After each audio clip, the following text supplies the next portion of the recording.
Ini prinsip dalam hidup. Kalau Anda baca dengan benar, walaupun Anda tinggal di kontrakan sederhana, sempit, dan mungkin tidak banyak fasilitas seperti orang lain, tapi Anda dekat dengan Allah, Anda seperti tinggal di istana yang dicukupkan semuanya oleh Allah. Tapi kalau Anda jauh dari Allah dan tidak mendapatkan hidayahnya, walaupun luas, tapi hidup Anda akan tersiksa dengan beban dunia. Rekening miliaran itu nggak berpengaruh pada Anda. Capek kerja lagi. Bisa nggak kebayang? Uang ratusan miliar di rekening masih korupsi juga. Ada orang yang ulaika ala hudam mir rabbihim. Ada orang-orang yang mendapatkan hudan, artinya dapat semua ini langsung dari Allah Subhanahu wa taala, mir rabbihim. Dan pakai ala. Ada fauqa, ada ala. Saya sering terangkan. Ini fauqa nih. Alkitab fauqa al-maktab. Buku ini ada di atas meja. Tapi begini, ala. Alkitab ala al-tawilah, ala al-maktab. Buku ini ada di atas meja cuma nempel. Ini kalimatnya ulaika ala hudan min rabbihim. Jadi hudan itu nempel pada dirinya. Kalau fauqa kadang ada, kadang enggak. Tapi kalau ala, hudannya nempel kepadanya, melekat dimanapun. Setiap beraktivitas petunjuk Allah datang. Di rumah tangga ada masalah, oh orang susah, dia cuma senyum selesai. Senyum aja, senyum selesai. Papa kenapa sih? Selesai. Kemarin kemana Pak? Selesai. Senyum bang, selesai. Papa doakan mama, mama sedang sakaratul maut. Itu enggak doakan. Senyum, senyum, tenang. Maksudnya ringan kok. Ada orang gelar udah tinggi, S1, S2, S3, profesor, macam-macam, harta banyak. Masalah kecilnya nggak selesai. Sampai ke pengadilan, saling tuntut, saling ini, ngapain? Anda itu kan berumah tangga, merajutnya cukup lama, banyak bahagia dibandingkan susahnya. Masa karena kejadian sekali kemudian harus pecah semua itu? Jika sedang punya masalah itu timbang-timbang, selama ini berumah tangga berapa tahun? Lagi banyak senangnya atau susahnya? Pasti banyak senangnya. Masa karena susah sedikit langsung mengubur semua kesenangan yang telah kemudian Anda rajut lama itu? Ya, jangan sampai nilai estetik menghapuskan susu sebelangga. Ya, jelas ya? Baik. Nah ini hudan min rabbihim. Kalau sudah mendapatkan hudan dari Allah, rumah tangga tenang. Ke kantor enak, nyaman. Jadi gini, kadang-kadang ujiannya sama dengan orang, tapi karena dapat hidayah dari Allah, menyikapinya beda. Ini mau ke kantor nih, tiba harus jam 7, berangkat tuh jam 5, cuma macetnya luar biasa, 3 gerbong kereta kayaknya. Panjang. Orang-orang yang nggak dapat bimbingan Allah yang keluar keluhan karena jiwanya kosong. Oh ini saya angkat macet begini, pompim, rame. Terus bikin status lagi, macet ya, nggak selesai. Tapi yang ini tidak. Jam berapa sampai? Jam 7. Sekarang jam berapa? Setengah 7. Oh, estimasi berapa? Masih 2 jam. Alhamdulillah. Ada 2 jam untuk bisa mendengarkan Al-Quran. Rizki sudah diatur. Toh kita buru-buru pun tetap macet juga. Nyampe sana pun tetap juga macet. Nikmati perjalanan. Kalau di sana telepon, kasih tahu.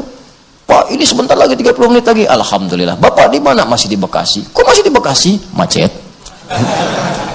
Kenapa nggak bisa cepat-cepat? Bisa. Bagaimana caranya? Ya hadapi kemacetan.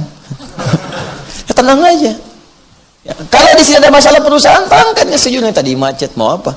Pindah kemudian divisi, nggak apa-apa pindah. Alhamdulillah. Toh tidak akan mengurangi rezeki. Terangkan apa adanya, nggak usah berbohong. Sebentar lagi sampai on the way, padahal baru keluar rumah. Belum on the way. Tuh wajah-wajah kelihatan tuh. On the way, baru keluar rumah. Ya, buat tenangin doang. Modus tuh. Apa adanya sampein aja. Sampein apa adanya, bismillah, sampaikan. Itu enak. Dan orang lain mengeluh dia macet. Dan biasanya kalau sudah begitu, Allah akan timpakan kejadian yang lain yang membuat kita itu tepat mendapatkan apa yang telah kita rencanakan. Saya sering begitu ta'lim tuh. Tiba-tiba, oh ini nggak mungkin. Oh yang paling dahsyat tuh dulu saya masih inget tuh. Ya, jadi mau khutbah Jumat di Kuningan, sebentar lagi, tinggal 10 menit lagi. Teman-teman nyampe, pas di Kuningan, mobil kita yang kita kendarai itu ngambil ke bahu, ya. Kemudian di jauh, masih jauh tuh, ada staf polisi melihat tuh. Ya, terus dia masuk lagi ke tengah. Saya diam aja sampingnya. Terus polisi yang ngelihat langsung menunaikan tugas. Benar nih polisi. Ya, prit, minggir. Ya kan? Itu biasanya kan perasaan cinta terbagi 2. Bertemu dengan kekasih, yang kedua bertemu dengan polisi. Dan gitu. Sopir. Ya. Apa-apa itu tanda cinta gitu kan? Nah, begitu udah dekat, berhenti, tanya. Nah, ini yang jadi masalah tuh. Teman kita belum ditanya apa-apa, udah ngeluarkan SIM. Padahal pertanyaannya, mau kemana be, katanya. Saya kan duduk di sampingnya, saya yang pakai jas kan, pakai peci. Nanya ke samping karena lebih sepuh dari saya, mau kemana be? Dikeluarkan kartu SIM. Ngeliatnya ke saya lagi begini, dan saya bilang, mau khutbah Jumat Pak, saya khotib. Oh iya, silakan. Malah disuruh jalan lewat bahu, Anda bayangkan.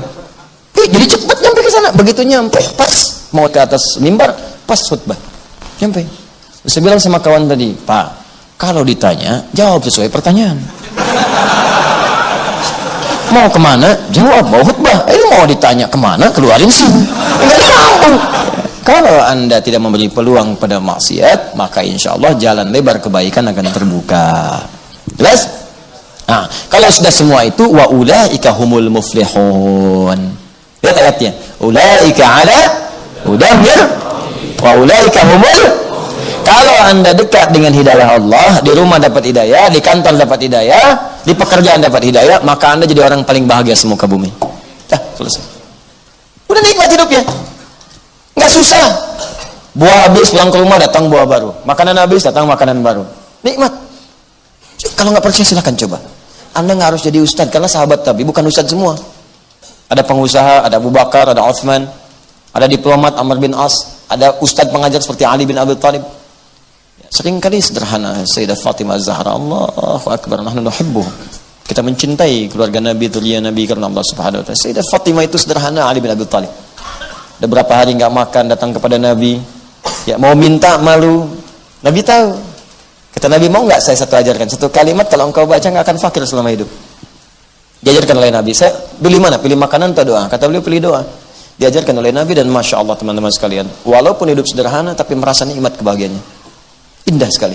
Coba lihat Ashabul Kahf. Ashabul Kahfi yang kita tiap malam Jumat baca surat Al-Kahfi. Kan tinggal di gua. 309 tahun tinggal di gua. Bayangkan. Kulkas nggak ada. TV nggak ada. Gua. Gak percaya, coba datang ke gua tuh.